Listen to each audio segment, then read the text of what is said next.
So you're looking to maybe start a business from home, is that right? All right, cool. Well, I'm here today. My name is Wade McMaster, and I actually work from home. I run a business from home. And this video is a little bit, I'm not here to give you some strategies or to give you a solid guide on how you can start working from home, because I'm not an expert on I'm not really an expert on getting to the point where you can work from home, but I do have a lot of knowledge because I left my job and now I work from home, so to speak.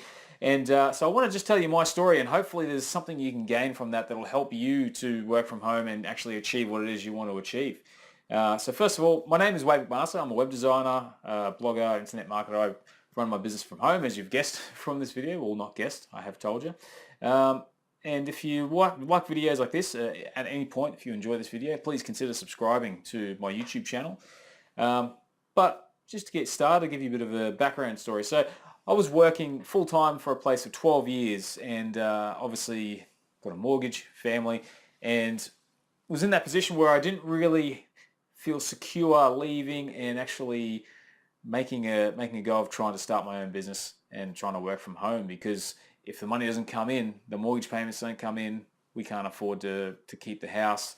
There's all these fears that come in that make things very difficult, and it can be quite scary trying to make the leap from being an employee to working from home.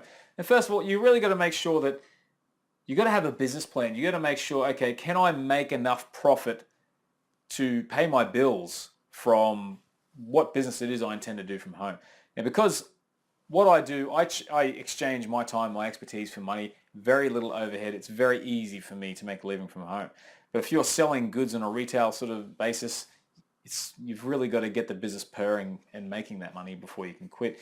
But what I did is I actually came up with a plan. Now, I was always wanting to do this for years and just didn't have the guts to actually go through with it until I realized one day that if I don't do something about it, it's never going to happen. So I basically set a date and I gave myself a full year. It was like a New Year's resolution type event where I just decided I'm going to need to have a go at this. I need to actually try and make something happen.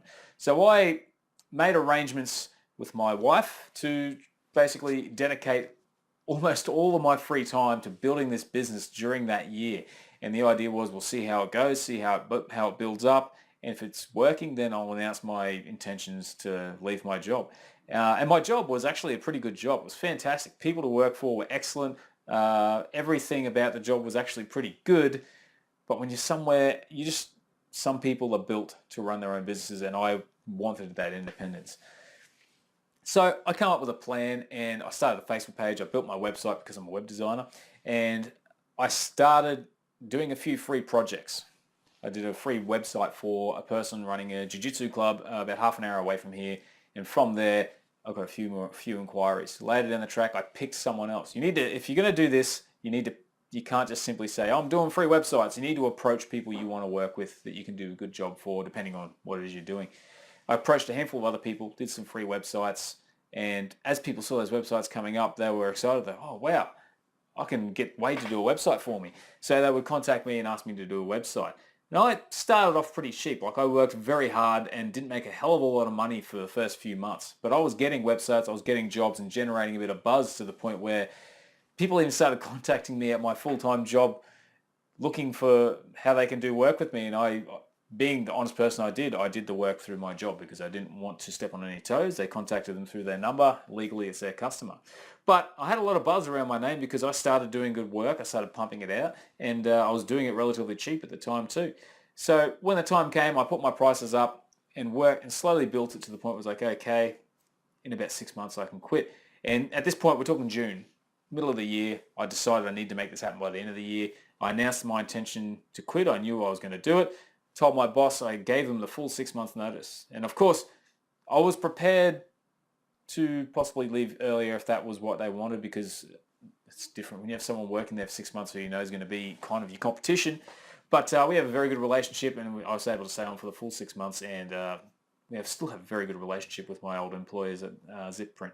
So from there, I announced my intention to quit, and I kept building up the business, kept working, keep putting money away, and try and aim to have a few months of money in my account, so that way when I hit full time, I'd give myself a good 4 or 5 months to build it up, get the full-time income running, but not have the risk of not being able to pay the bills.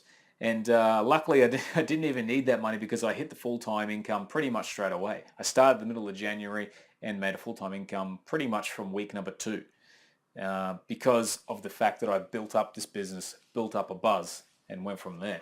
So to sort of really get into it, so I used social media as a main way to build up my business. I really got on Facebook, my personal Facebook, my business Facebook page. I shared the business Facebook page, but I also made sure I spoke about what I did personally. And I used my personal Facebook as a professional tool.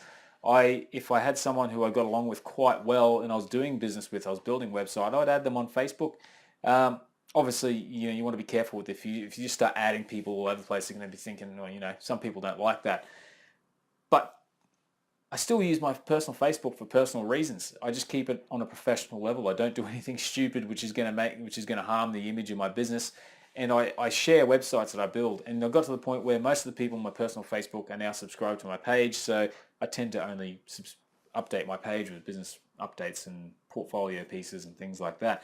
So social media is really awesome for this kind of thing. And you spread the word, you get the name out there, and you're able to build up a reputation. And you just got to be realistic. Say to people, look, I'm doing this after hours until you get the point to actually quit and go full time. If people know you're serious and they think they can get a good product from you, they will hire you. If they trust you, if they trust your expertise, they definitely will hire you. Now, the only other thing I did is when I went full time, I had a marketing plan. I was going to run ads and I was going to set up an email list. And at this point, I hadn't actually set up an email list, but I had this massive plan, and you always over plan. Yeah, the old saying is, to sound a little bit corny, failing to plan is planning to fail. So I had a marketing plan out there. I was going to call businesses. I was going to run some ads and get people on my email list because I could remarket to them. I was going to offer them something for free. And I started off, all I did was run an ad campaign to my Facebook site. And I thought, okay, I'm going to put about $20 a day onto this ad campaign. And I ran it in the local area first because people knew me locally. It was the best chance of success I had to get attention. And I had to switch the ads off. A few days in, I switched the ads off because I spent the whole day responding to calls and emails. People had heard about me and someone shared the ad and it just went a little bit viral there, so to speak, for the local area. And I spent most of my time not actually getting any work done and responding to customers. And that was week 1. So when I turned the ads off, the heat kind of calmed down a little bit and I still got a lot of inquiries and had a lot of meetings, but I was able to go, okay, these hours of these days are work hours. I need to start producing work and delivering my results. So it's just when you've got something quality that people want, it's not that hard. So you need to make sure, yes, you do want to work from home, you want to start a business, you want to be able to have that flexibility. The other thing is you need to just think about the other side. Think about what your customers will want and try to figure out how you can deliver that as well as deliver a nice income for yourself. So that's my story. Just to let you know, hopefully it gives you a bit of an idea of how I got to where I am today. I'm not loaded, but I'm definitely doing better than I was when I was an employee. I'm enjoying the flexibility of working for myself. And yeah, I never look back. So if you like videos like this, please subscribe to my YouTube channel.